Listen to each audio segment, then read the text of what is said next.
Well, let's get more on this now with Tom O'Connor, a senior foreign policy writer for Newsweek. He joins us now from New York. Hi again, Tom. We saw an extraordinary public showdown between the US and Russia at the UN, with Washington essentially accusing Moscow of undermining international peace and security, while Russia argued the US was fear-mongering. Which side was more convincing in this debate, do you think? Well, I think it's important to remember that it's very unlikely that this will be solved at the UN because of Russia's veto power and, of course, the US having veto power too. China also weighing in at times, and we saw India take a more neutral position, abstaining from the vote on holding the meeting or not. So I think it's important to remember that this is just a tactic I believe the US is using. I mean, their own words, to sort of expose Russia, to put it out there, and to sort of show the international community what Russia's been saying, to expose that out there and put it out there, where Russia finds it also as a platform to be able to defend itself and defend its rhetoric from U.S. accusations, and of course throw some accusations of its own. So I think that neither side did much convincing of people that weren't already convinced of their rhetoric to begin with, honestly.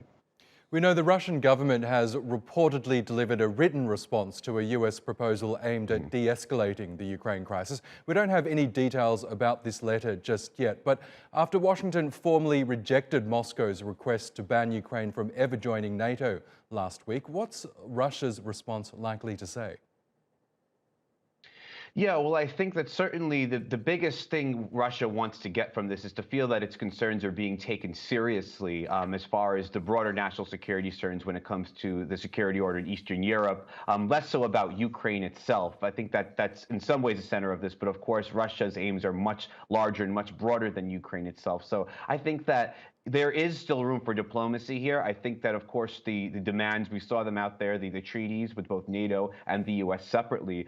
There's a lot in there, and the U.S. did, off the bat, seem to dismiss some of those concerns. So it's going to make it difficult to move forward fast, of course, but I think that was quite to be expected, of course, to start off with more maximalist positions. And the Russians have signaled that they're willing to talk about it. It depends if the U.S. can get creative to come up with a compromise and arrangements that make both sides look like they've walked away as winners. And I think that if to get into specifics, it's difficult, but I could say certain things like missile systems. We know the INF treaty was active until I believe it was 2019 or so, and the Trump administration walked away from it, and then Russia walked away from it as well. Things like that, sort of trust-building measures, good faith measures, perhaps could lead us to an off-ramp. But I think off-ramp is the key word here.